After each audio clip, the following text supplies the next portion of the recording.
Welcome. Please do not forget to subscribe Best Lectures and press the bell icon to select all so you never miss any lecture from Best Lectures. Thank you so much.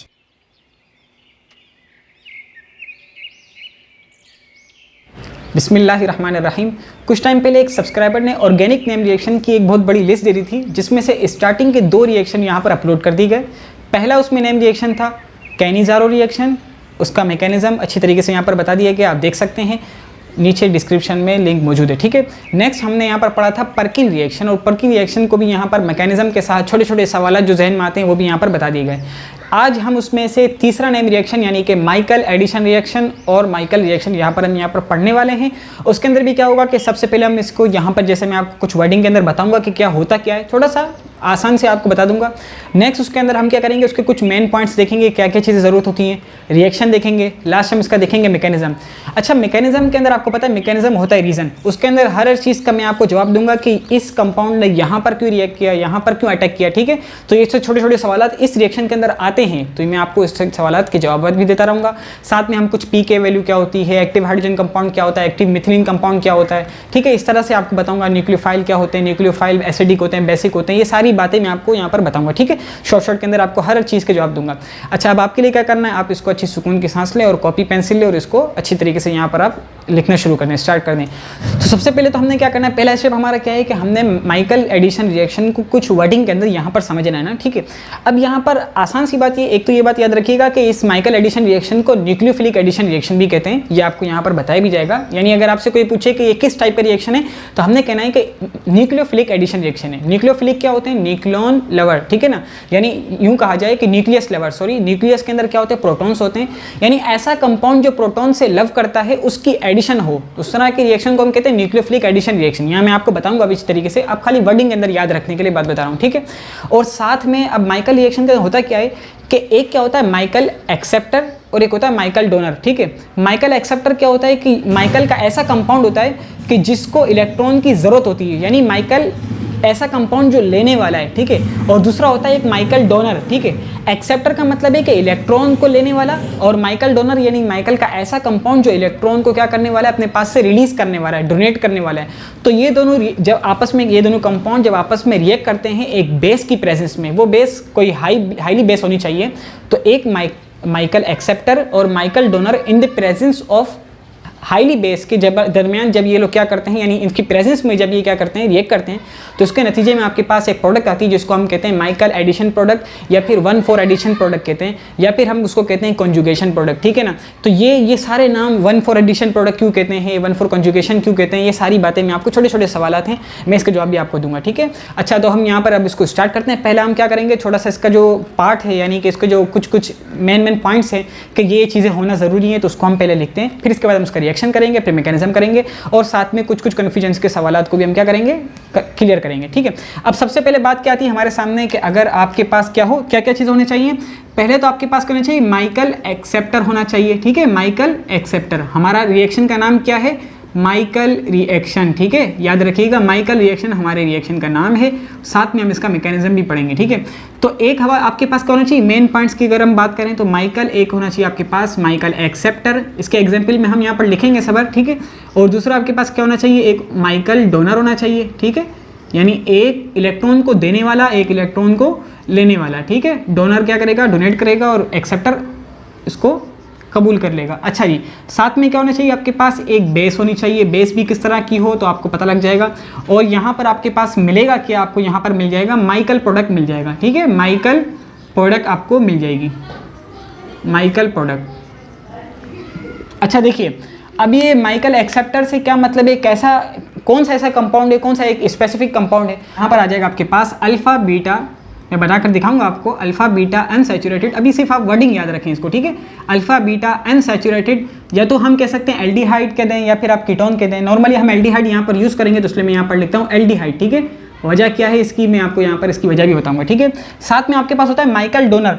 Donor का मतलब क्या है कि वो electron को donate कर रहा है, मतलब कि न्यूक्लियोफाइल होगा कोई ना कोई, क्योंकि मैंने कहा कि इस रिएक्शन का नाम न्यूक्लियोफिलिक एडिशन रिएक्शन इसीलिए है कि उसके अंदर एक न्यूक्लियोफाइल होता है जो ऐड होता है यहाँ पर। ठीक है, तो न्यूक्लियोफिलिक एडिशन रिएक्शन है, यकीनन इसमें न्यूक्लियोफाइल यूज़ होगा। तो वो न्यूक्लियोफाइल क्या हो सकता है, यहाँ पर आपके सामने क्या होगा, बहुत मशहूर है मेलोनिक एस्टर, काफ़ी सारे हैं लेकिन मेलोनिक एस्टर हम यहाँ पर यूज़ करेंगे, तो इसलिए मैंने कहा कि मेलोनिक एस्टर, या फिर आप उसको कह दें मेलोनेट, ठीक है, मेलोनिक एस्टर कह दें या मेलोनेट कह दें। इसके अंदर काफ़ी सारी चीज़ें आएंगी, काफ़ी सारे सवाल तो जवाब आएंगे, यहाँ पर आपको बता दूंगा, ठीक है।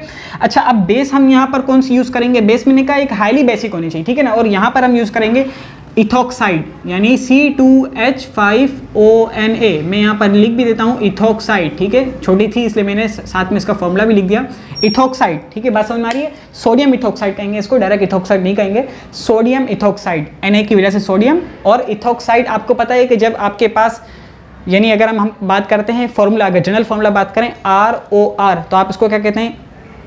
ईथर से आता है, इसलिए मैंने यहाँ पर लिखा हुआ इथॉक्साइड, ठीक है ना, इथॉक्सी इथेन हम कहते हैं, तो वहाँ से निकाला इथॉक्साइड, ठीक है। अच्छा, सोडियम इथॉक्साइड हम यहाँ पर यूज़ करेंगे।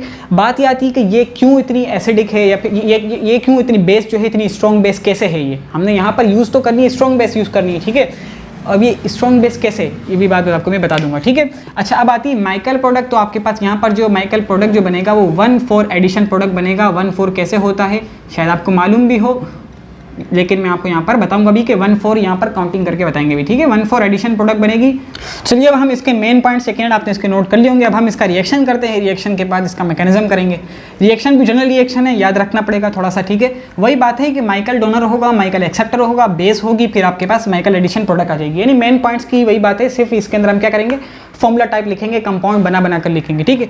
अब आपको पता है कि एक्सेप्टर होना चाहिए, तो मैं यहाँ पर शॉर्ट में लिखूँ अगर M.A, आप समझ जाएंगे कि ये माइकल एक्सेप्टर की बात चल रही है, ठीक है। और साथ में आ जाएगा आपके पास माइकल डोनर यानी M.D। अब यहाँ पर मैंने बात की कि माइकल एक्सेप्टर क्या होना चाहिए, तो आप जहन में फ़ौरन आ जाना चाहिए जवाब कि अल्फा बीटा अनसैचुरेटेड एल्डिहाइड, जो कि हम यहाँ पर यूज़ करेंगे, ठीक है, ये होना चाहिए। अगर डोनर की बात करें तो आपके जहन में क्या आएगा? कोई ना कोई न्यूक्लियोफिलिक कंपाउंड, और वहाँ पर हमने बात की थी कि मेलोनिक एस्टर, ठीक है। तो यहाँ पर अगर मैं यूँ लिख दूँ मेलोनिक एस्टर, पहले तो मैं इसके जो लाइन एंगल फॉर्मुलाज होते हैं उसमें भी लिखूंगा, और साथ में मैं आपको फॉर्मुला टाइप भी लिखूंगा। तो यहाँ पर आप देख लें कि फॉर्मुला टाइप क्या बनता है, ठीक है ना, CH2, ठीक है। अब ये क्या है? मिथिलीन ग्रुप कहलाता है। क्या कहलाता है? मिथिलीन ग्रुप कहलाता है। अब मिथिलीन ग्रुप के साथ अटैच हुए हुए हैं 2 कार्बोक्सिल, ठीक है ना, COOO2H5, ठीक है। यहाँ पर भी इसी तरीके से हो जाएगा, COOO2H5, ठीक है, OC2H5। इसको हम क्या कहते हैं? यानी इसको तो आप कह देंगे कि ये क्या अटैच हुए हैं, अगर कंपाउंड की बात करें तो ये क्या अटैच हुए हैं आपके सामने, ठीक है ना, एस्टर यूज हुआ है, ठीक है। यहाँ पर भी एस्टर यूज हुआ है, 2 टाइम्स आपके सामने क्या यूज हुआ है? एस्टर यूज हुआ है। और ये बीच में क्या है आपके पास? ये है मिथिलीन ग्रुप है। क्या है? मिथिलीन ग्रुप है। अब मैं यहाँ इसके बारे में बहस करूंगा, लेकिन अभी नहीं, अभी हम सिर्फ क्या कर रहे हैं? जनरल रिएक्शन की बात कर रहे हैं। और अच्छा, अब यहाँ पर माइकल एक्सेप्टर क्या होगा? माइकल एक्सेप्टर भी यहाँ पर लिख देते हैं शॉर्ट में कि अल्फा बीटा अनसैचुरेटेड एल्डिहाइड, ठीक है। तो यहाँ पर एल्डिहाइड तो हम पहले बना लेते हैं, ये आपके पास बन गया एल्डिहाइड, क्लियर है। अच्छा, अल्फा बीटा बनाना है हमें, क्या करना है? यानी अल्फा किसको कहते हैं?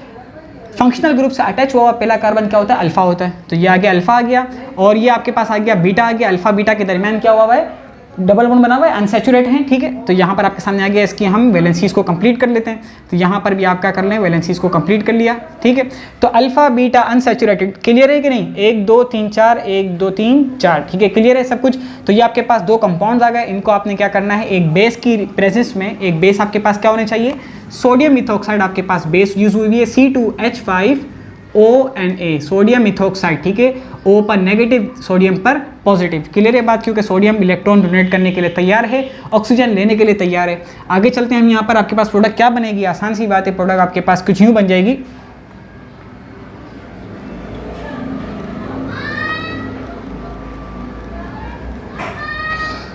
अच्छा जी, आपके पास ये प्रोडक्ट बन जाएगी। ये आप देख रहे हैं कि मिथिलीन, अभी फिलहाल मैं आपको यहाँ पर लिखता हूँ, आप खाली इसको देखें, ठीक है, अभी फिलहाल, फिर इसके बाद आपको बात क्लियर समझ में आ जाएगी। ये जो CH2 है, इसको मैं अभी सही पहले लिख देता हूँ ताकि आपको मैकेनिज्म के अंदर भी आसानी हो जाए समझने में, ठीक है। तो ये आपके पास क्या हो जाएगा? आपके पास CH, ठीक है। बाकी सारी कहानी यहाँ पर तो फुल की फुल वही है, ये आप खाली देखते जाएं अभी फिलहाल, ठीक है। इसको सिर्फ और सिर्फ अभी आप फिलहाल नोट करें, आपको बात समझ में आ जाएगी इंशाअल्लाह अच्छी तरह, ठीक है। अच्छा जी, यहाँ पर एक हाइड्रोजन फिर भी ये बता देता हूँ लाइटली कि ये जो हाइड्रोजन मैंने अलग से बनाया, ये हाइड्रोजन हट चुका है, ठीक है। बेस की वजह से ये हाइड्रोजन हट चुका है। इस हाइड्रोजन की जगह पर जब, क्योंकि इस कार्बन पर एक इलेक्ट्रॉन फ्री बच गया ना, एक वैलेंसी फ्री बच गई है, तो यहाँ पर आकर अटैच हो गया, कौन सा? ये आकर अटैच हो गया, ठीक है। इसको देखें ना आप, ये आकर आपके सामने अटैच हो चुका है, CH, 2। क्लियर है?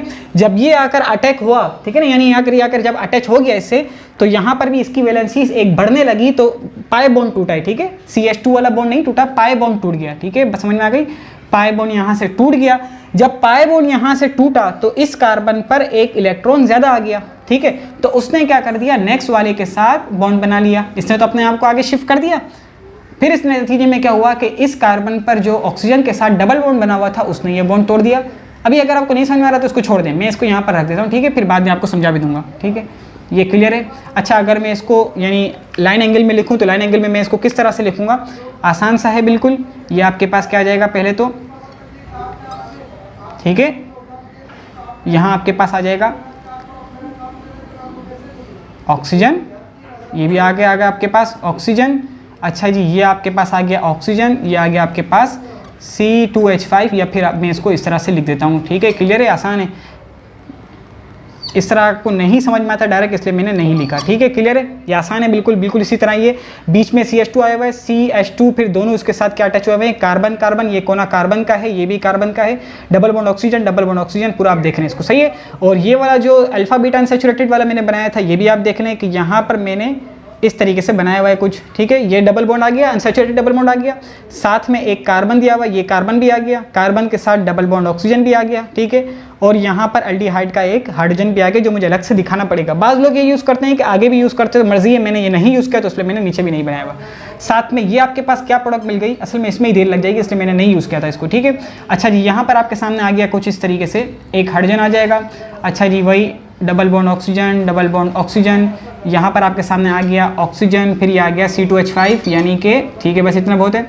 अच्छा जी, यहाँ पर भी एक आ गया आपके पास ऑक्सीजन, और ये आ गया आपके पास। ठीक है, लेकिन यहाँ पर इस कार्बन के साथ अटैच हो गया, क्या अटैच हो गया, नीचे बना लेते हैं, बनाना नहीं चाहिए नीचे। ठीक है, CH2 मीन्स के ये आ गया, CH2 आ जाएगा। ठीक है, यहाँ पर आपके साथ आ गया, और ठीक है,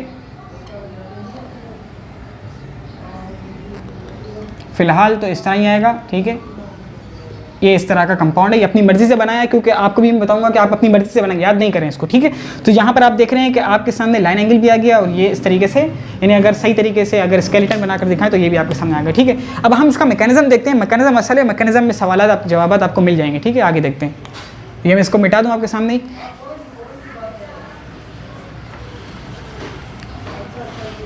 कोई भी बात अगर क्लियर ना हो तो बता दें, मैं आपको समझा दूंगा। ठीक है, अब यहाँ पर हम पढ़ने वाले हैं इसके मैकेनिज्म से रिलेटेड के मैकेनिज्म इसका क्या बनेगा। सबसे पहले तो हम बात करते हैं कि इसकी पहला स्टेप जो आता है हमारे पास, फर्स्ट स्टेप आता है हमारे पास, कि आपने क्या करनी है, formation of nucleophile. Formation of nucleophile, nucleophile होगा तभी न्यूक्लियोफिली एडिशन रिएक्शन बन सकेगा। ठीक है, फॉर्मेशन ऑफ न्यूक्लियोफाइल, न्यूक्लियोफाइल बनाना है। न्यूक्लियोफाइल बनाने के लिए क्या चाहिए, हमें एक कंपाउंड चाहिए जिसको हम कहेंगे, क्या कहेंगे, माइकल डोनर कहेंगे। ठीक है, तभी तो वो न्यूक्लियोफाइल यानी कि इलेक्ट्रॉन डोनेट कर सकेगा। तो आपके पास माइकल डोनर के नाम से क्या था आपके सामने, यहाँ पर था आपके सामने मेलोनेट या मेलोनिक एस्टर था। ठीक है, तो ये मैं उसको दोबारा यहाँ पर बनाता हूँ। ठीक है, ये आपके पास, अब मैं लाइन एंगल में बना रहा हूँ। ठीक है, ये आपके पास आ गया ऑक्सीजन, ऑक्सीजन, C2H5, या फिर इस तरह कर दिया मैंने। ठीक है, ये भी आ गया आपके पास ऑक्सीजन, ऑक्सीजन, क्लियर है, आसान है। ये आ गया आपके पास मेलोनिक एस्टर। यहाँ पर जो आपके पास जो कार्बन है, ये कार्बन, इसके साथ दो हाइड्रोजन अटैच हुए हैं। एक नहीं दिखाता, दूसरा दिखाता हूँ, क्योंकि अब यहाँ पर थोड़ी सी मैं आपको बात समझाता हूँ, आप इसको समझिएगा। ठीक है, ये जो हाइड्रोजन है इससे रिलेटेड मैं बात करूँगा। देखिए, ये आपके पास क्या लगे हुए हैं, कार्बोक्सिल। ठीक है, आपको पता है कि जो कार्बोक्सिल ग्रुप है, ये जो कार्बोक्सिल ग्रुप है, ये इतना ज़्यादा, ये इलेक्ट्रॉन विथड्रॉइंग ग्रुप कहलाता है। क्या कहलाता है कि ये इलेक्ट्रॉन को खींच रहा होता है अपने पास। क्यों खींच रहा होता है, क्योंकि ऑक्सीजन जो है, ऑक्सीजन, ये ऑक्सीजन क्या करता है, इस कार्बन से इलेक्ट्रॉन को अपने पास खींच रहा होता है, और दो दो बॉन्ड के जरिए से अपने पास इलेक्ट्रॉन को खींच रहा है, जिसकी वजह से कार्बन क्या हो रहा है, इलेक्ट्रो डेफिशिएंट स्पीशी बन रहा है। ये जो कार्बन है वो इलेक्ट्रो डेफिशिएंट स्पीशी बन रहा है, यानी उसके पास इलेक्ट्रॉन की कमी आ रही है। इसी तरीके से ये वाले कार्बन पर भी इलेक्ट्रॉन डेफिशिएंट स्पीशी बन रहा है, क्योंकि उस पर भी इलेक्ट्रॉन की कमी आ रही है। तो दोनों साइड ऐसे कंपाउंड लगे हुए हैं, दोनों साइड ऐसे कंपाउंड लगे हुए, ऐसे ग्रुप लगे हुए जो इलेक्ट्रॉन विथड्रॉइंग ग्रुप है और जो इलेक्ट्रॉन को बड़ी तेजी से, बड़ी ताकत से, बड़ी एनर्जी से अपने पास खींच रहे हैं, जिसकी वजह से दोनों जो कार्बन है उन पर क्या आ रहा है, इलेक्ट्रॉन के डेफिशिएंट स्पीशी का यानी दाग लग रहा है कि भाई ये इलेक्ट्रॉन के इनके पास कमी है, ठीक है, कमी आ रही है, या डेंसिटी, इलेक्ट्रॉन डेंसिटी इनके ऊपर कम है, ठीक है, बात समझ में आ रही है। तो ये अपनी इलेक्ट्रॉन डेंसिटी को बराबर करने के लिए क्या करते हैं, इस कंपाउंड को अपने पास खींचेंगे, है कि नहीं है, बात समझ में आ रही है।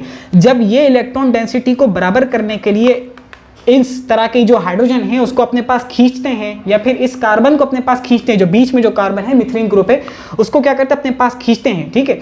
तो इसी वजह से जब ये खींचते हैं तो वो जो बीच वाला जो मिथिलीन है, ये जो मिथिलीन है जिसको खींच रहे हैं ये लोग, तो ये क्या बन रहा है, काफी ज्यादा ही एसिडिक बन जा रहा है, ठीक है, एसिडिक बनते जा रहा है। बात समझ में आ रही है कि नहीं आ रही है, क्योंकि इलेक्ट्रॉन इसको खींचते जा रहे हैं अपने पास ना, ये इलेक्ट्रॉन डेंसिटी बराबर करने के लिए ये वाला कार्बन ये वाले कंपाउंड को क्या कर रहा है, अपने पास खींच रहा है, जिसकी वजह से ये क्या बन रहे हैं, काफी ज्यादा ही एसिडिक बन रहे हैं। बात समझ में आ रही है। और वैसे भी बात ये आप याद रखिएगा, जब भी आप कार्बोनिल ग्रुप ले लें या कार्बोक्सिल ग्रुप ले लें, कार्बोक्सिल ग्रुप से अटैच हुआ पहला कार्बन क्या होता है, अल्फा कार्बन होता है, और उस कार्बन से अटैच हुआ पहला हाइड्रोजन वो अल्फा हाइड्रोजन होता है, और हमेशा अल्फा हाइड्रोजन एसिडिक होता है, हाईली एसिडिक होता है। बात क्लियर हो गई, इस पर मैंने इसलिए बहस की है। अच्छा, अब इसको हम इसको कहते हैं एक्टिव हाइड्रोजन कंपाउंड। मैकेनिज्म असल है, बात पीछे की सारी बेकार गई अगर देखा जाए तो, ये मैकेनिज्म बहुत असल है। इसको कहते हैं एक्टिव हाइड्रोजन कंपाउंड। तो सवाल बनता है कि एक्टिव हाइड्रोजन क्यों कहते हैं इसको हम, तो इसका मैं जवाब आपको यूँ दूंगा कि बात यह है कि ये इलेक्ट्रॉन डोनेट करने, ये अपने पास से हाइड्रोजन डोनेट करने के लिए तैयार है। मेरी बात समझ में आ रही है, क्यों, इसकी वजह यह है कि अगर ये हाइड्रोजन को अपने पास से डोनेट कर दे, यानी प्रोटॉन को अपने पास से निकाल दे, बात समझ में आ रही है, तो इस सूरत में इसके पास क्या आ जाएगा, नेगेटिव चार्ज आएगा। बात समझ में आ रही है, इस पर क्या जाएगा, नेगेटिव चार्ज आएगा, और वो नेगेटिव चार्ज ये भी लेने के लिए तैयार है और ये कंपाउंड भी लेने के, यानी ये कार्बन भी लेने के लिए तैयार है, ये कार्बन भी लेने के लिए तैयार है, क्योंकि इन दोनों को अपनी इलेक्ट्रॉन डेंसिटी क्या करनी है, बराबर करनी है। और आपने सुना है कि जब भी किसी कार्बन पर, इस कार्बन पर आएगा नेगेटिव चार्ज है जब हाइड्रोजन निकलेगा, तो जब किसी कार्बन पर नेगेटिव चार्ज है तो वो बन जाता है कार्बेनाइन बन जाता है। और कार्बेनाइन तो क्या, उसका तो उल्टा रिवर्स, उल्टा हिसाब है कि कार्बेनाइन क्या होते हैं, काफी ज्यादा ही लेस स्टेबल होते हैं, है कि नहीं। कार्बेनाइन क्या होते हैं, काफी ज्यादा ही लेस स्टेबल होते हैं। तो अब उनकी स्टेबिलिटी किस तरह बढ़ सकती है, उनकी स्टेबिलिटी रेजोनेंस की वजह से बढ़ सकती है। जितना ज्यादा रेजोनेंस होगा कंपाउंड के अंदर, उनकी स्टेबिलिटी बरकरार रहेगी, है कि नहीं, बात समझ में आ रही नहीं आ रही। तो इसी वजह से जब इस कार्बन पर नेगेटिव चार्ज आएगा हाइड्रोजन को अपने पास से निकालने की वजह से, तो ये जो साइड में जो इलेक्ट्रॉन विथड्रॉइंग ग्रुप लगे हुए हैं ये क्या कर लेंगे, इसकी स्टेबिलिटी को बरकरार कर देंगे, यानी ये कंपाउंड दोबारा स्टेबलाइज हो जाएगा बाय रेजोनेटिंग, ठीक है, रेजोनेट यानी शफल होने की वजह से ये क्या हो जाएगा, दोबारा से स्टेबलाइज हो जाएगा। इसी वजह से हम कहते हैं कि ये जब अपने पास से हाइड्रोजन निकाल दे तब भी ये एक्टिव रहेगा। बात समझ में आ रही है, एक्टिव हाइड्रोजन कंपाउंड इसको हम इसलिए कहते हैं कि जब ये हाइड्रोजन निकाल दे तो ये लेस स्टेबल नहीं होगा, बल्कि अपने आप को ये रेजोनेटिंग की वजह से अपने आप को ये स्टेबलाइज कर लेगा। क्लियर हो गई बात, तो ये मैं निशानात मिटा दूं। अच्छा जी, अब होता क्या है, निकलता कैसे, अब बारी सारी बातें अब यहाँ पर हम जल्दी करते हैं। बेस आ गई यहाँ पर, बेस क्या है, सोडियम इथोक्साइड बेस है C2H5ONA। Na नहीं लिखता हूँ क्योंकि Na तो हट गया, ठीक है, Na प्लस यहाँ पर है, छोड़ दें उसको, ठीक है। यहाँ पर O है, O क्या करेगा, ये आता है इस एसिडिक कंपाउंड के पास आता है और इसको अपने पास खींच लेता है। बात समझ में आ रही है, इस पर आकर अटैक किया और इसको यहाँ से निकाल दिया, जिसके नतीजे में मैं छोटा सा यहाँ पर बना देता हूँ, आपके पास बन गया C2H5OH, बेस बन गई है, यानी कि एक अल्कोहल बन गया, उसको तो साइड में कर दें, निकाल दें। यहाँ पर ये क्या बच जाता है, असल बात हम इसके बारे में करेंगे, तो ये बच जाएगा आपके पास इस तरह से कुछ, ठीक है। ये आप देख रहे हैं डबल बॉन्ड ऑक्सीजन, इस पर कुछ फर्क नहीं पड़ा, इससे आप नहीं, अगर इससे आपको नहीं समझ में आया तो मैं भले नेक्स्ट टाइम आपको लाइन एंगल में नहीं समझाऊंगा, इस तरह समझा दूंगा, ठीक है। अच्छा जी, ये नेगेटिव चार्ज आ गया, क्लियर है। अब ये नेगेटिव चार्ज आपने अभी सुना कि रेजोनेट होता है और रेजोनेटिंग की वजह से वो स्टेबलाइज हो जाता है। तो यहाँ पर अब रेजोनेट किस तरह होगा, रेजोनेटिंग स्ट्रक्चर भी हम देख लेते हैं इसके जल्दी, ठीक है। अभी आ गया आपके पास ये रेजोनेट किस तरह होगा। पहले ये नेगेटिव चार्ज है तो ये कार्बन क्या करेगा, ये कार्बन इस चार्ज को अपने पास खींचेगा, है कि नहीं है। तो इसको भी अपनी इलेक्ट्रॉन डेंसिटी को बराबर करना है, अपने पास खींचेगा। खींचने का तरीका क्या है कि ये नेगेटिव चार्ज आए और यहाँ पर आकर बॉन्ड बना ले, ठीक है, इस तरीके से। तो इसके नतीजे में होगा क्या कि ये बॉन्ड टूट जाएगा, ठीक है ना। ये बॉन्ड तो टूटेगा ना, क्योंकि कार्बन 4 वैलेंसी होंगी, 5 तो नहीं होंगी। तो ये बॉन्ड टूट गया, जिसके नतीजे में ऑक्सीजन पर आ गया नेगेटिव चार्ज। क्लियर है बात, समझ में आ गई। अच्छा मैं यहाँ पर नई नहीं बना रहा, आपको यही दिखा रहा हूँ। अच्छा एक तो तरीका ये हो गया। दूसरा क्या हो सकता है, दूसरा ये हो सकता है कि ये दोबारा आ जाए अपनी जगह पर, ठीक है, यानी कि ये बॉन्ड बन जाए जैसे पहले था, ठीक है। जब ये बॉन्ड बनेगा तो दोबारा आप कहेंगे कि 5 तो नहीं बन सकता, तो इसलिए ये वाला टूट जाएगा, है कि नहीं, ये टूटेगा और ये आएगा भाई साहब, ये आ जाएंगे यहाँ पर आ जाएंगे, ठीक है, यहाँ बना देंगे, क्लियर है। जब ये यहाँ पर बनाएगा तो इसके नतीजे में ये वाला टूट जाएगा, जैसे पहले हुआ था ऐसे अब हो जाएगा, कि नहीं, यहाँ पर मैं मिटा दूँ तो चले, वो तो दिख रहा है, ठीक है। अच्छा अब ये भी हो गया, दूसरी मरतबा तो ये हो जाएगा ना, ये यहाँ पर बॉन्ड बन गया जिसके नतीजे में ये वाला टूट गया, सॉरी ये वाला यहाँ बनेगा, सॉरी यहाँ तो बना हुआ ही था, सॉरी गलती हो गई, ठीक है, यहाँ बन जाएगा, तो पहले बना दिया था, सही है। अच्छा अब तीसरा स्टेप क्या होगा, 2 तो बन गए, तीसरा क्या होगा, तीसरा ये हो सकता है कि दोनों अपने यानी ऑक्सीजन के जो पहले बॉन्ड थे वो बने रहें, ठीक है, ये वाला नेगेटिव चार्ज क्या आ जाए इस तरीके से सब पर आ जाए, क्योंकि ये क्या हो रहा है, सब पर आ सकता है ना, यहाँ पर भी आ सकता है, यहाँ पर भी आ सकता है, यहाँ भी आ सकता है, यहाँ भी आ सकता है कि नहीं, सब जगह पर आ रहा है। तो मतलब ये क्या है कि टोटली मैंने पार्शियली क्या कर दिया, सब जगह पर बॉन्ड बना दिए, ठीक है, ये दिखा दिया मैंने, या फिर मैं इसको नेगेटिव चार्ज को ऊपर ही रखूँ। पहला स्ट्रक्चर ये हो गया, दूसरा यहाँ जो मैंने बनाया था दूसरा ये हो गया, तीसरा यहाँ हो गया, 3 हो गए, बस सही है। ये वाला बनाने की जरूरत नहीं, मैंने ऐसे ही आपको समझा दिया कि देखिए ये बॉन्ड क्या हो गया, हर जगह पर पार्शियल पार्शियल बन रहा है, ठीक है, बात समझ आ रही है, यानी पॉसिबिलिटीज़ हैं, प्रोबेबिलिटीज़ हैं कि यहाँ भी बन सकता है, यहाँ भी बन सकता है, यहाँ भी बन सकता है, इसलिए मैंने हर जगह पर दिखा दिया, बात समझ आ गई, क्लियर है। अच्छा अब ये रेजोनेट हो गया, रेजोनेटिंग की वजह से ये स्टेबलाइज हो जाता है। ये सारी बातें इतनी लंबी इसलिए मैं कर रहा हूँ ताकि आपको बात क्लियर हो जाए। अब कोई बात ना समझ में आए तो पूछ सकते हैं, ठीक है। अच्छा ये यहाँ तक बात खत्म हो गई। सेकंड, पहला स्टेप क्या था कि फॉर्मेशन ऑफ न्यूक्लियोफाइल, तो अब हमारा सेकंड स्टेप क्या होगा आप देखिएगा, ठीक है ना। ये कंपाउंड आपके पास मौजूद है जिसको मैं दोबारा बनाऊंगा जल्दी जल्दी, ठीक है, अभी तो फिलहाल मैं इसको इरेज कर देता हूँ, क्लियर है। सेकंड स्टेप आपके पास क्या आ जाएगा कि आपने सेकंड स्टेप के अंदर इस न्यूक्लियोफाइल को जो अभी आपने बनाया था उसको दोबारा ले लें आप, ठीक है, नेगेटिव चार्ज के साथ। मैं अब नहीं दिखाता पार्शियल वार्शियल, ठीक है। ये आ गया आपके पास कुछ इस तरीके से ऑक्सीजन, ये आ गया आपके पास, क्लियर है। ये आपके पास क्या था, ये एक न्यूक्लियोफाइल था, NuC, ठीक है, न्यूक्लियोफाइल, ये न्यूक्लियोफाइल था आपके पास। वो जो आपके पास जो बाय प्रोडक्ट बना था अल्कोहल, उसको छोड़ दीजिएगा, वो किसी काम का नहीं है। अच्छा ये न्यूक्लियोफाइल आएगा और ये भाई साहब आकर अटैक करेंगे किस पर, माइकल एक्सेप्टर पर, जिसको इलेक्ट्रॉन की जरूरत है। ये इलेक्ट्रॉन आएगा, उसको देगा इलेक्ट्रॉन। तो माइकल एक्सेप्टर क्या था आपके पास, माइकल एक्सेप्टर अगर मैं यहाँ पर कुछ इस तरह बना दूँ, पहले मैं बना चुका हूँ वैसे भी, ये आप समझाने के लिए मैं इस तरह बना देता हूँ, ठीक है। ये मैंने बना दिया कुछ इस तरीके से। आपको बताइए कि ये भी क्या है, इलेक्ट्रॉन विथड्रॉइंग ग्रुप है। ये भी क्या कर रहा है, इलेक्ट्रॉन को अपने पास से खींच रहा है। बात समझ में आ रही है। यहाँ पर एक सवाल का जवाब है, बहुत इंपॉर्टेंट सवाल का जवाब है, आप इस बात को समझिएगा अच्छी तरह से। सवाल को देखिए अच्छी तरह समझिएगा, ठीक है। ये देखिए ये क्या इलेक्ट्रॉन विथड्रॉइंग ग्रुप है। अब ये जो इलेक्ट्रॉन विथड्रॉइंग ग्रुप है, मतलब ये भी क्या कर रहा है, इस कार्बन से इलेक्ट्रॉन को खींच रहा है कि नहीं है। क्यों खींच रहा है, बात समझिएगा कि ये जो ऑक्सीजन है जो डबल बॉन्ड बनाया हुआ कार्बन से, वही वाली बात है कि ये कार्बन से इलेक्ट्रॉन को खींच रहा है, जिसकी वजह से ये कार्बन डेफिशिएंट स्पीशी बन रहा है, जिस पर इलेक्ट्रॉन की डेंसिटी बहुत कम है, ठीक है।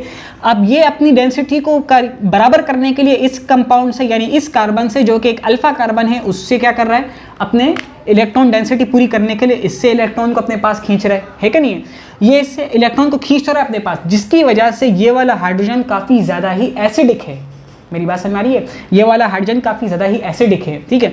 अब यहाँ पर बात आती है कि जो अल्फा बीटा में से कौन सा कार्बन है जिसका हाइड्रोजन ज़्यादा एसिडिक है, तो आप कहेंगे कि अल्फा हाइड्रोजन का एसिडिक है। क्यों, क्योंकि वो इलेक्ट्रॉन विथड्रॉइंग ग्रुप के करीब है, जो जितना करीब होगा उतना ही एसिडिक होगा, क्योंकि इलेक्ट्रॉन उसके पास से ज़्यादा खींच रहे हैं, ठीक है ना। ये ज़्यादा इसको खींच रहा है बनिस्बत इसके, ये जो है ये इसको ज़्यादा खींच रहा है बनिस्बत इसके, तो इसी वजह से ये ज़्यादा एसिडिक होगा, ये कम एसिडिक होगा। मेरी बात समझ में आ रही है नहीं आ रही है। अच्छा अब एक बात मैं यहाँ पर करता हूँ, मैं यहाँ पर अभी फिलहाल बात करता हूँ, सवाल का जवाब बाद में दूंगा, ये आपको बात समझ में आ रही है। देखिएगा अब सवाल यहाँ पर ये पैदा होता है कि ये जो कार्बन है, ये कार्बन जाकर अटैक करता है किस पर, ये कार्बन जाकर अटैक करता है इस पर। सवाल आता है कि ये कार्बन जाकर इस पर क्यों अटैक नहीं करता, सवाल का जवाब दीजिए। तो इस सवाल का जवाब मैं आपको दे देता हूँ। आपने पढ़ा होगा पीके वैल्यू, या फिर आप समझ लें कि जो एसिड बेस का जो कॉन्सेप्ट है, एसिड बेस का जो कॉन्सेप्ट है, तो यहाँ पर हम बात करते हैं कि ये जो है ये एक अभी फिलहाल न्यूक्लियोफाइल है जो कि पहले एसिडिक कंपाउंड था, जिसके पास एसिडिक हाइड्रोजन हो। वो एसिड कंपाउंड होता ही नहीं होता। जैसे कि मैं बात करूँ HCl हाइड्रोक्लोरिक एसिड, अब हाइड्रोक्लोरिक एसिड जिसके पास हाइड्रोजन है जो कि एसिडिक हाइड्रोजन है, तो वो एसिडिक कंपाउंड है कि नहीं है ना। अच्छा जी, तो ये भी पहले क्या था, ये भी एसिडिक कंपाउंड ही था, यानी A.C एसिडिक कंपाउंड। क्लियर हो रही बात समझ में आ रही है। अच्छा इसकी पीक, अब इसके बारे में जब हम पीके वैल्यू पीके वैल्यू वो होती है जिसके जरिए से आपको पता लगता है कि ये कंपाउंड, इस कंपाउंड के अंदर कितनी ज़्यादा एसिडिटी है या कितनी ज़्यादा बेसिसिटी है, ठीक है। अगर पीके वैल्यू कम हो तो उसका मतलब होता है कि वो कंपाउंड इतना ही एसिडिक है, और जो कंपाउंड जितना ज़्यादा एसिडिक होगा उतना ही कम बेसिक होगा, ठीक है ना। बेसिक, उसमें बेसिसिटी कम होगी। जैसे कि HCl है, काफ़ी ज़्यादा ही एसिडिक है तो उसके अंदर बेसिसिटी बहुत ही ज़्यादा कम है, बात समझ रही है। तो इसी तरीके से इसकी पीके वैल्यू, ठीक है ना, पीके वैल्यू जितनी कम होगी इतना एसिडिक होगा। तो इस कंपाउंड की पीके वैल्यू, ठीक है, कौन ये क्या होती है, कैलकुलेटिंग वैल्यू होती है जिसके जरिए से हमें पता लगता है कि ये कंपाउंड कितना एसिडिक और बेसिक है। इसकी पीके वैल्यू निकाली जाती है जो है आपके पास 9 है, ठीक है। कितनी है? 9 है। अच्छा जी, अब आप पढ़ते हैं ये जो कंपाउंड है, ये कंपाउंड, इसकी एसिडिटी वैल्यू कितनी है? इसकी एसिडिक वैल्यू आपके पास तकरीबन है 20। कितनी है? पीके वैल्यू इसकी जो है 20 है। मेरी बात समझ में आ रही है? इसकी पीके वैल्यू है 20, और साथ में हम यहाँ पर एक और यानी समझ लें कैटलिस्ट यूज़ करेंगे, वाटर, ठीक है, वाटर यूज़ करेंगे, उसकी भी मैं बता देता हूँ। साथ ही साथ उसकी जो पीके वैल्यू होती है वो होती है 15.7, ठीक है। आप ये चेक कर सकते हैं कहीं पर भी। इसकी कितनी है? 9 है। इसकी कितनी है? 20। इसकी है 15.7। 9 का मतलब ये है कि ये एसिडिक है और इसकी बेसिसिटी काफ़ी कम है, ठीक है ना। ये क्या है? एसिडिक कंपाउंड है और बेसिसिटी इसके अंदर क्या है? बहुत ही ज़्यादा कम है। मेरी बात समझ में आ रही है? ये क्या है? ये बेसिक है, ये बेसिडिक यानी कि ये बेसिक कंपाउंड है, एसिडिक कंपाउंड नहीं है, ठीक है। इसके अंदर बेसिसिटी काफ़ी ज़्यादा है, ठीक है। और इसके अंदर क्या है? ये नॉर्मल है, दोनों के दरमियान का है, ठीक है। अगर मैं बात करूँ कि बेसिसिटी के एतबार से कौन ज़्यादा ही स्ट्रॉन्ग बेस है, तो बात आएगी कि ये ज़्यादा स्ट्रॉन्ग बेस है, ठीक है। ये क्या है? स्ट्रॉन्ग बेस है। ये क्या है? ये एक नॉर्मल बेस है, ठीक है। और ये क्या है? एक वीक बेस है, ठीक है। बात समझ में आ रही है? अगर मैं एसिड के एतबार से बात करूँ तो बात आएगी कि ये क्या है? ये क्या है? वीक एसिड है, ठीक है। और ये क्या है? नॉर्मल एसिड है। और ये क्या है? स्ट्रॉन्ग एसिड है। बात समझ में आ रही नहीं आ रही है? अब यहाँ पर मैं आपको एक कॉन्सेप्ट बताता हूँ। अगर कोई स्ट्रॉन्ग एसिड हो तो वो अटैक करता है स्ट्रॉन्ग बेस पर, ठीक है। स्ट्रॉन्ग एसिड जो अटैक करता है वो करता है स्ट्रॉन्ग बेस पर। इस तरीके से वीक एसिड जो अटैक करता है वो करता है वीक बेस पर। मेरी बात समझ में आई? अब आपका यहाँ पर सवाल का जवाब मिल जाएगा, वो ये कि ये क्या है? आपको पता है ये है वीक बेस है। ये क्या है? वीक बेस है, ठीक है। इलेक्ट्रॉन डोनेट करने वाला बेस ही कहते हैं। तो ये क्या है? ये एक वीक बेस है। और वीक बेस स्ट्रॉन्ग एसिड पर नहीं कर सकती, बल्कि किस पर करेगी? वीक एसिड पर ही अटैक करेगी, नहीं कर सकती इस पर। क्या वजह? अभी बता दिया मैंने आपको। ये स्ट्रॉन्ग है, ये वीक है। वीक जो है वीक पर ही अटैक करता है। यहाँ पर हमने कौन सा रूल फॉलो किया है? वीक जो है वीक पर अटैक कर रहा है। क्लियर हो गई बात? इसी वजह से इसने यहाँ पर अटैक किया, आगे अटैक नहीं कर सकता वो। ये रूल है, ये बात कंफर्म की हुई है, ठीक है। आप यहाँ पर देख सकते हैं, ये सवाल का जवाब था, बहुत इंपॉर्टेंट है, यहाँ पर अक्सर फंस जाते हैं, ठीक है ना। अच्छा जी, अब हमें क्या करना है? इनको सबको जो है अटैक करवाना है और अपनी कहानी यहाँ पर ख़त्म करनी है। अच्छा जी, ये बातें आप याद रखिएगा, पीके वैल्यू वगैरह। अच्छा जी, अब यहाँ पर मैंने क्या करना है? कंपाउंड बनाकर दिखाना। ये अब मैं इसको जो है बिल्कुल कार्बन ये हाइड्रोजन जो है ये तो अपनी जगह पर ही रहे, ठीक है, ये अपनी जगह पर ही रहेगा। लेकिन बात ये है कि ये वाला पाई बॉन्ड टूट जाएगा, एक ही रहेगा, ठीक है। पाई बॉन्ड जब यहाँ से टूटेगा तो वो ज़रूरी है कि वो आगे भाई अपने आप को बना देगा। आगे बना दिया, डबल बॉन्ड आगे बना दिया। जब ये यहाँ पर बन जाएगा डबल बॉन्ड तो ये वाला टूट जाएगा, ऑक्सीजन का बॉन्ड, ठीक है। क्लियर है? डायरेक्ट बता रहा हूँ आपको मैं। बस अब ये सवाल ऐसे हैं कि बस डायरेक्ट बस करने के हैं, ख़त्म कहानी है। अच्छा जी, किसने आकर अटैक किया है? इस कार्बन ने आकर अटैक किया है, ठीक है ना। ये जो मिथिलीन कंपाउंड था CH2 था जो, लेकिन पहले CH2 था, अब थोड़ी CH2 है। पहले था ना CH2, तो एक हाइड्रोजन तो वो बेस ले गई ना इसका, लेकिन अब इसकी जो इलेक्ट्रॉन था वो बराबर हो गया, ठीक है ना। 1 2 यहाँ पर इसके कंपाउंड बनने वाले, ठीक है। अगर मैं इसको इस तरीके से भी दिखा दूँ तो भी कोई इशू नहीं होगा मेरा ख्याल है ना। अच्छा जी, साथ में आपको यहाँ पर मैं दिखा दूँ, क्लियर है? यहाँ पर भी इस तरीके से मैं दिखा देता हूँ ऑक्सीजन। अच्छा जी, ये आपके पास आ जाए, ऐसे ही अपनी तरफ से बना दे, बस कोई इशू नहीं है इसमें, ठीक है ना। बात सारी वही है। कितने कार्बन थे? पहले भी कितने कार्बन थे? 1 2 3 4 तो ये वाला बना हुआ है, ठीक है ना। 1 2 3 थे इस साइड भी, और इस साइड भी कितने थे? 1 2 3। यहाँ पर भी देख लें आप कितने? 1 2 3 1 2 और ये 3, ठीक है। ये तो चौथा तो ये रहा बीच का, ठीक है, चौथा बना हुआ है।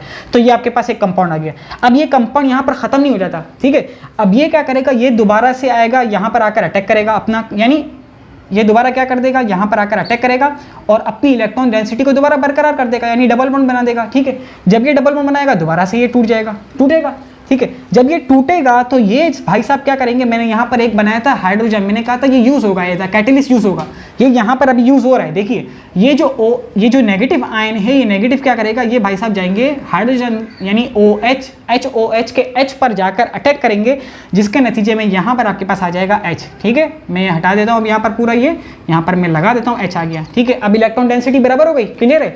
अच्छा, अब मैंने एक रूल आपको पढ़ाया था कि अब कभी भी, यानी आपने पढ़ा था कीटो इनोल टोटोमेराइजेशन यहाँ पर होगी, जरा गौर कीजिए कि ये क्या है, ये है 1, ये है 2, ये है 3, क्लियर है, ये है 1, ये है 2 है, ये है 3। आपने मैंने पढ़ाया था एक रूल होता है 1-3 टोटोमेराइजेशन। ठीक है, यानी क्या मतलब है, कंपाउंड की स्टेबिलिटी के लिए हम क्या करते हैं, आइसोमर्स यूज करते हैं। टोटोमर्स यहाँ पर क्यों फॉलो किया जाएगा, इस वजह से कि हमें कंपाउंड की स्टेबिलिटी चाहिए। तो ये वाला जो डबल बॉन्ड है ये टूट कर भाई साहब आ जाएंगे यहाँ पर, ये वाला जो हाइड्रोजन है वो यहाँ आ जाएगा। तो मतलब ये है कि आपके पास क्या बन जाएगा, कुछ इस तरीके से बन जाएगा। ठीक है, बात समझ आ रही है। यानी वही कीटो इनोल वाली टोटोमेराइजेशन, वही ये 1-3 टोटोमेराइजेशन होती क्यों है मैंने बता दिया, ताकि आपका कंपाउंड स्टेबल हो जाए। जितने भी सवाल थे, सवाल के जवाब आप मिल गए। अच्छा, अब बात आती है कि यहाँ पर ये 1-4 एडिशन क्या होती है, 1-2 एडिशन क्या होती है, कंजुगेशन एडिशन क्या होती है। ठीक है, बात मैं बताता हूँ आपको। देखिए, एक होती है एडिशन जिसको हम कहते हैं डायरेक्ट एडिशन। ठीक है, यानी ये कंपाउंड मिला लिया। ठीक है, बात समझ आती है। लेकिन यहाँ पर क्या हो रहा था कि डायरेक्ट कंपाउंड नहीं मिले, यहाँ पर क्या हुआ है कि कंपाउंड कुछ फर्क से मिले। ठीक है, यहाँ पर आप देखिए, ये आपका कंपाउंड, आप इसको समझिए क्या है, ये ऑक्सीजन जो है आपका 1 है, इसको क्या समझिए आप, ये क्योंकि देखिए ये ऑक्सीजन आपका 1 है, इसको आप समझिए 1 है। ठीक है, क्लियर है, सही बात समझिए। ये आपका है 2, क्लियर है। मैं इसको ब्लू मार्कर से लिखता हूँ, आपको मैं नाम बताऊँ कि इसका नाम 1-4 एडिशन क्यों रखा जाता है। ये आपके पास है 1, ये आपके पास है 2, ये आपके पास है 3। ठीक है, 1 एडिशन मिल जाए, ये आगे 3 आ गई, ये आ गई 4, क्लियर है। अब आपने जो न्यूक्लियोफाइल को अटैक किया है वो किस पर किया है, नंबर 4 पर किया है। किस पर किया है, नंबर 4 पर। बात समझ आ रही है। हमने काउंटिंग असल कहाँ से शुरू करनी होती है, ऑक्सीजन से। 1 2 3 4 पर आपने अटैक किया है न्यूक्लियोफाइल को। मेरी बात समझ आ गई। इसीलिए हम इसको कहते हैं 1-4 एडिशन या 1-4 न्यूक्लियोफिलिक एडिशन रिएक्शन। मेरी बात समझ में आई, बहुत आसान सी बात है। इसका नाम क्यों रखा जाता है 1-4 एडिशन, मैंने बता दिया कि 1-4 एडिशन या न्यूक्लियोफिलिक एडिशन रिएक्शन। अच्छा, इसकी अब मैं आपको थोड़ा सा बता दूं, शुरू में मैंने कहा भी नहीं था कि ये जो माइकल रिएक्शन, ये जो प्रोडक्ट है ये कहाँ यूज़ होती है, ये यूज़ होती है नेचुरल प्रोडक्ट्स के अंदर भी और ड्रग्स के बनाने के अंदर भी काफ़ी ज़्यादा यूज़ होती है। बहरहाल ये आपको अगर समझ में आया हो और अच्छा लगा हो, क्योंकि देखिए ये जो लास्ट की जो बातें थी ये सारी बहुत ज़्यादा इंपॉर्टेंट थी। अगर आपको समझ में आई, अच्छा लगा, तो ज़रूर इसको अपने क्लास फेलो के साथ शेयर कीजिए। यहाँ तक देखा इसके लिए बहुत बहुत शुक्रिया। जज़ाकुमुल्लाहु खैरा।